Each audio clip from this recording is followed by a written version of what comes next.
Hello and welcome back to Psychology 303, the analysis of everyday behavior. I'm Dr. Williams, and this lecture will be covering Chapter 23, Behavioral Contracting.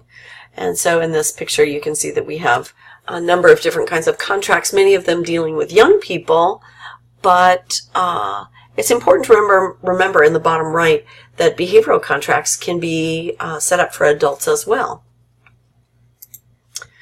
So a behavioral contract is a written agreement between two parties or two people in which one or both of the parties agree to engage in a specific level of target behaviors or specified behaviors. We're going to be focusing primarily on one-party contracts. So we'll be talking about one person who's agreeing to engage in certain behaviors. The contract will usually state the specifics of the target behavior, the who, what, where, when, how, of the behavior. How is it supposed to occur? Where is it supposed to occur? When? Who's supposed to do it? It should also include the appetitive or aversive consequences that occur contingent on the occurrence or non-occurrence of the target behavior. So when I say contingent, we're simply saying that the consequences will be determined by the behavior. And so certain consequences for successfully completing the daily target goal for the behavior will lead to some circumstances, some consequences, and failure to meet that goal will lead to different consequences. And typically the contract also states the time frame of the contract. And so for our purposes, for our self-behavior modification project, our contract will be the duration of the project in class. That's as long as it's going to last. And contracts, the way they're written, usually depend on the learner's ability. If you're working with children, then you may need to have visual support or pictures to help them understand the contract. Same is true when you're working with people with disabilities. Ours will just be written contracts. Now, the components of a behavioral contract usually include the following. One, the target behavior or behaviors, exactly what is going on and the inclusions and exclusions. How the target behavior will be measured. So how we will determine whether or not the behavior occurred. When that behavior has to be performed. So if this is a behavior that has to happen at a certain time of the day or before a certain time during the day, then that needs to be specified in the contract. It will identify the consequences, the contingencies, both the positive consequences and the negative consequences. And it will identify who will implement those contingencies. So in our contracts, the participant will be the one engaging in the behavior, but the partner will be implementing the contingencies in that they will they will be maintaining the consequence bags for your participant partner.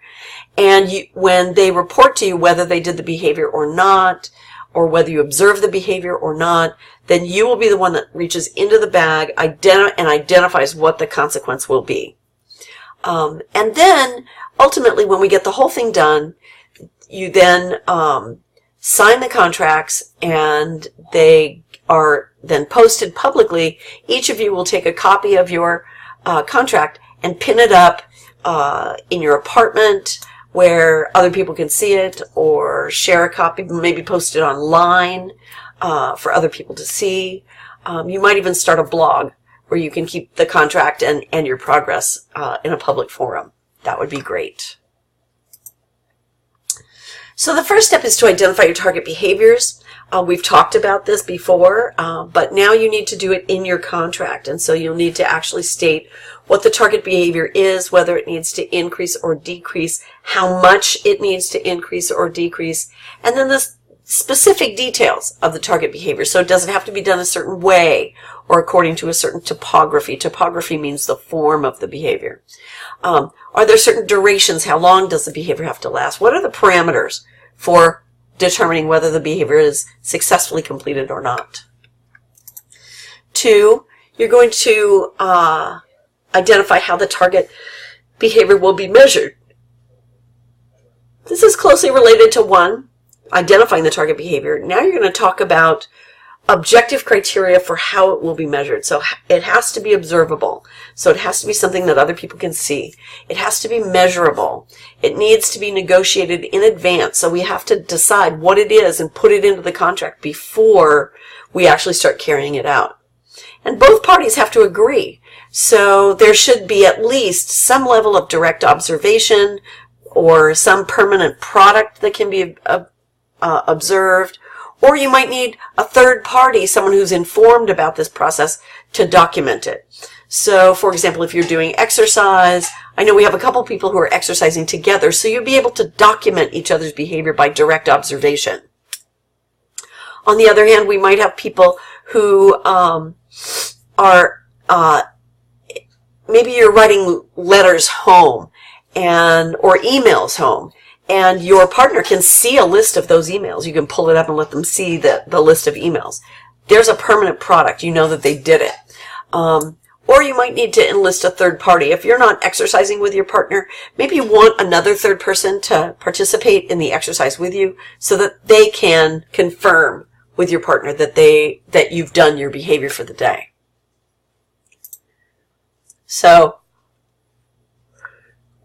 here's an example of a vague definition. Mark will show respect when turn taking in class. It's not really, how do you observe respect? It's not really observable, it's not really measurable. We can't talk about the frequency or the duration or the intensity of the behavior. A clearer definition would be Mark will show respect when turn taking by keeping his hands in his lap when it is not his turn. Now we can actually have a teacher count and keep track. It can be timed and it can be observed. 3, when must the behavior be performed? Well, having a time frame is probably important for certain target behaviors. So the time frame would state when the target behavior has to occur or when it must not occur. It has to be very clear in terms of larger or more narrow time frames. So part of it will deal with how long the behavior has to happen and when. So one example might be practice the piano for 30 minutes. That's the duration of the behavior, but before dinner. Or do 45 minutes of reading during third period. Or engage in 20 minutes of aerobic exercise before noon. So if you're going to put a time frame on it, that's something that needs to be in there. And I recommend that people put a time frame, that there's a reasonable amount of time. I've had people do this and they're out trying to do aerobic exercise half an hour before midnight. And that's not only kind of foolish, it disrupts your sleep schedule. And for some people, it can be dangerous going out and walking or running alone at night. So you should set reasonable time frames, and you should be inclusive of all the relevant time frames. So if you want to say it occurs after breakfast but before lunch, then you need to have both of those. You may need to have end anchors on either end of that time period saying it has to occur before this and after this particular time or event and before another time or event. You want to identify the contingencies. So what will the reinforcing contingencies be? In our case, we're going to be using both positive and negative reinforcement. We're also going to be using positive and negative punishment. So you want to talk about what those specifically will be. And in the contract, you're going to talk about those bags that have things located inside of them. You're going to say that there'll be a bag with a number of activities that are reinforcing or events or reinforcers that are available in the bag, and the same with the punishers. You want to have a time frame for your consequences. So where and when will the reinforcer or the punisher be delivered? We don't want you saving them up and not using them. We also don't want it to happen so long after the behavior that it no longer affects the likelihood of repeating that behavior or repeating your success. So, for example, one time frame would be each reinforcer must be delivered before the behavior occurs on the subsequent day. So, if you complete your exercise on Monday and you earn a reinforcer, then you should have to take that reinforcer before you exercise the next day. And do whatever it is that you need to enjoy. And these can be very simple or they can be more complex, but you need to have that time frame. And then there's some negotiation of consequences that lead to buy-in. So you really need to go through each other's bags and talk about whether or not they're really appropriate. Now, when you're doing a contract with another person, when you're the intervention specialist and you have a client or you have a student that you're working with, you really need to involve them in the choosing of the consequences. Having the learner actively participate in selecting those consequences, the reinforcer assessments and the reinforcer choices, and the same with punishments. You want them involved so that they'll actually buy in to the treatment. Having people participate in their own treatment, on the development of their treatment, is really important.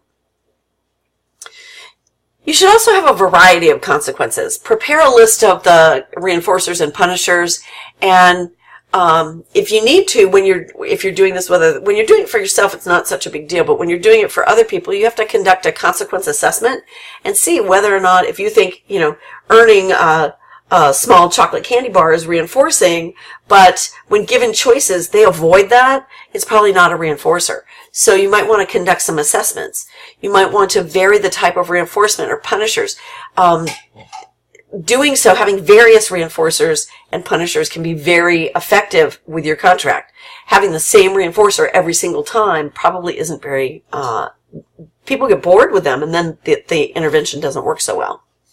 Also, you might want to identify jackpot reinforcers for either occasions of excellence or success on a certain number of days. So if you're running your intervention for 10 days, you might have a larger jackpot reinforcer halfway through. So they're working toward a larger reinforcer. So for example, watching a movie with your partner, with popcorn at their house, might be something that if you're successful for 5 days, then the two of you will sit down and watch a movie together, right? Or at the end, I actually had a student who, on one occasion, her jackpot was she had little reinforcers for every day, but she called her parents and told them that she would give up her season tickets to the Mariners games if she didn't meet her goal at least 90% of the time. And so she made this commitment to her parents. And so she was working to save her Mariners tickets in addition to the little reinforcers and punishers daily. She had this bigger looming goal, this bigger looming reinforcer, this jackpot. So that can help a lot. There's a case of an individual who was a therapist. And one of the things that he would have his clients do was to have them bring in items that they valued that they would donate to charity if they failed.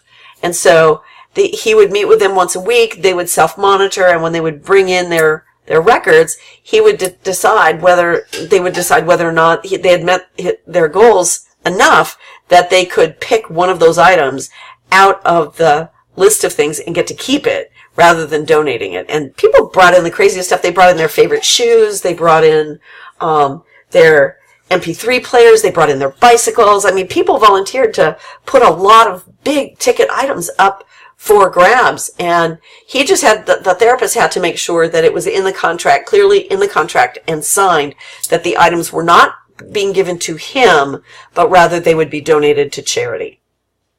So consider asking in advance of the behavior what reinforcers the learners want to earn. Ask, when you're working with other people, you want to determine what it is that they want.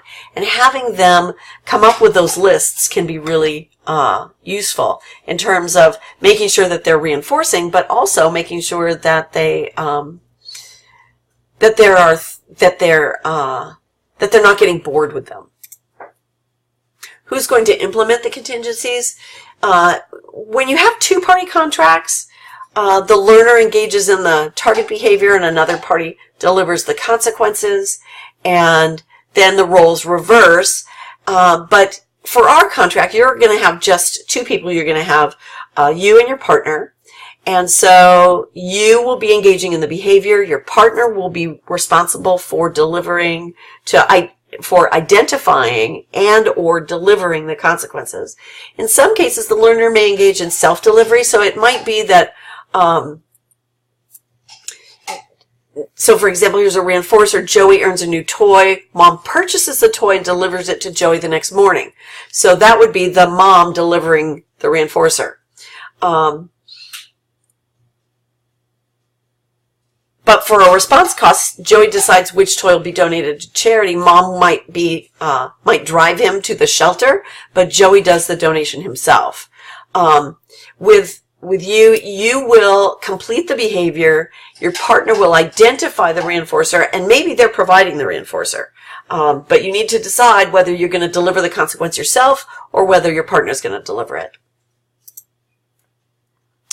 Once we've got the contract pretty much set up, and I'm going to give you a sample contract that you'll be able to use, and we're going to work on them in class, and then you're going to finish them up and turn them in.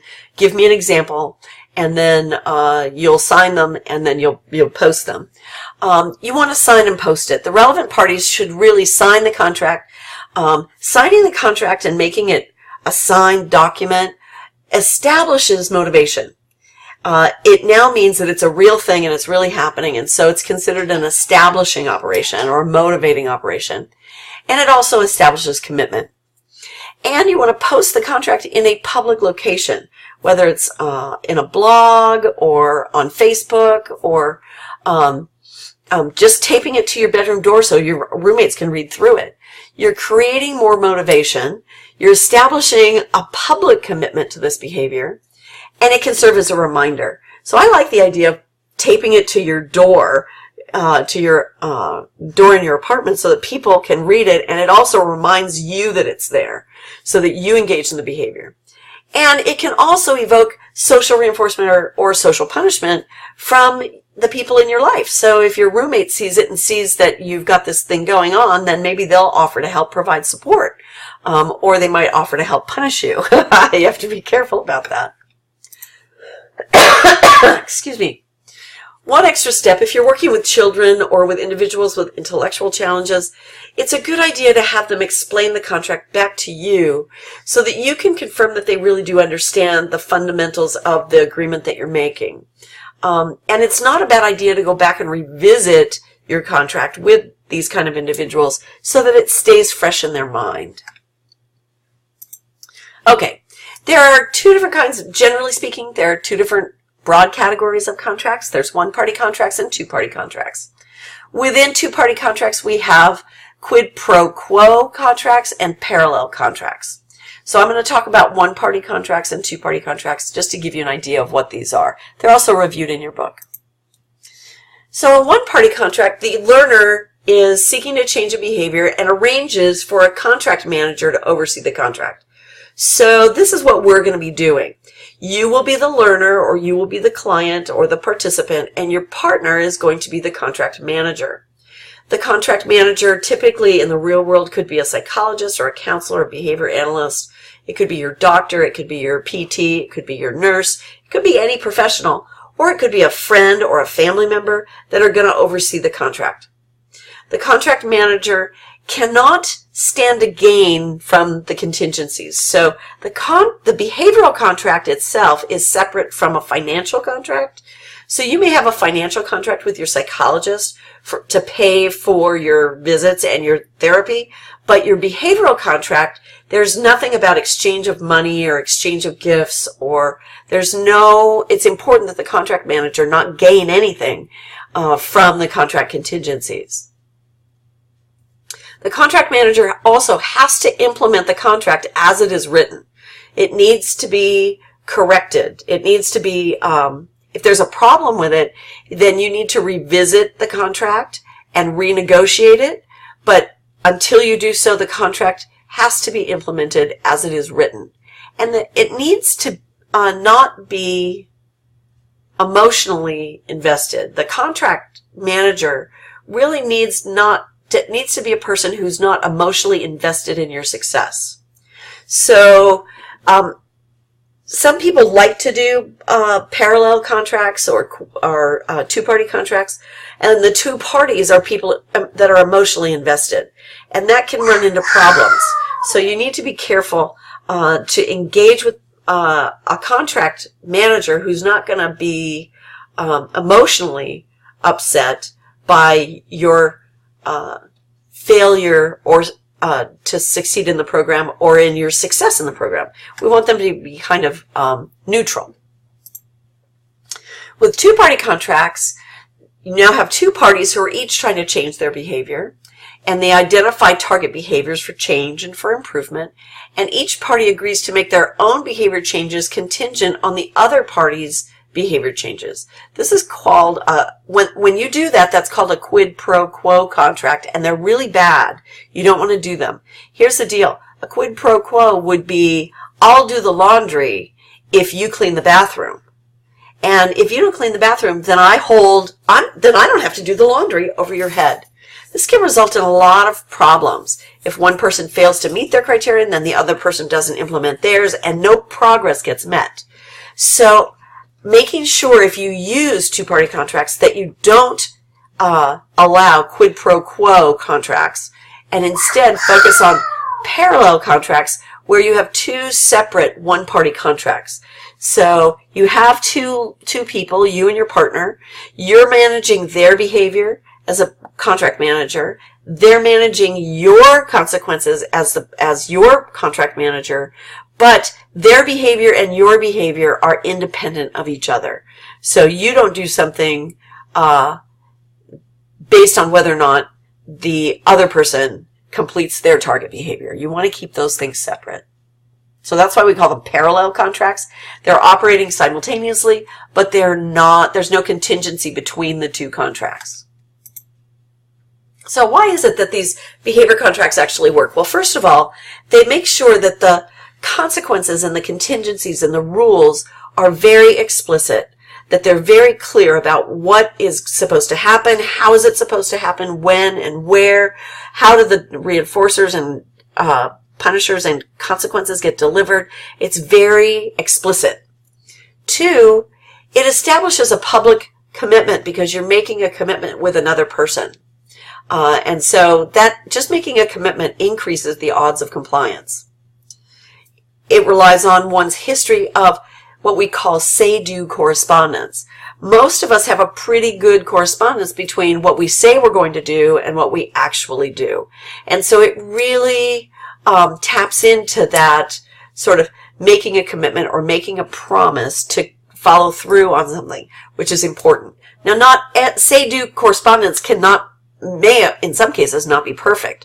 And when that happens, that's a behavior that needs to be changed as well. Behavioral contracts enlist the help of other people in the form of prompts and social reinforcement. That can really be helpful. It can influence behavior through a process called rule-governed behavior. Once we set the rules, we tend to follow them. So generalization of rule-following behavior, because we tend to follow the rules, we just step in and follow these new rules in our contract. You can use self-instruction and self-prompting as a way to make sure that you stay on task to follow the rules. And for most of us, failing to follow the rules, breaking the rules, tends to produce anxiety. Following the rules tends to relieve anxiety. So there are naturalistic reinforcers like the presence or absence of anxiety or discomfort, or with either not doing it or lying about it, that makes us uncomfortable, that help us to avoid those inappropriate behaviors. And then finally, writing the contract serves as an establishing operation. It actually makes the reinforcer more valuable when it's actually in a contract that you're going to earn your morning latte. Then when you get that latte, you're going to feel really good about it, rather than sort of the indifferent, laissez-faire feeling that we have when we just drive through the drive-thru and pick it up. We kind of feel like there's something special about it because we earned it. So contracts are good. We're going to do contract work with our behavior modification project, and I'm going to get you, it'll be part of our activities that we do in class. So enjoy this chapter. It's a good chapter, and this is the last lecture. This is the only thing I'm going to talk about with contracts, except for what we do in class. And so we'll see you back after the exam. Good luck, and we'll see you for quiz with the lectures for quiz 3. Have a good day.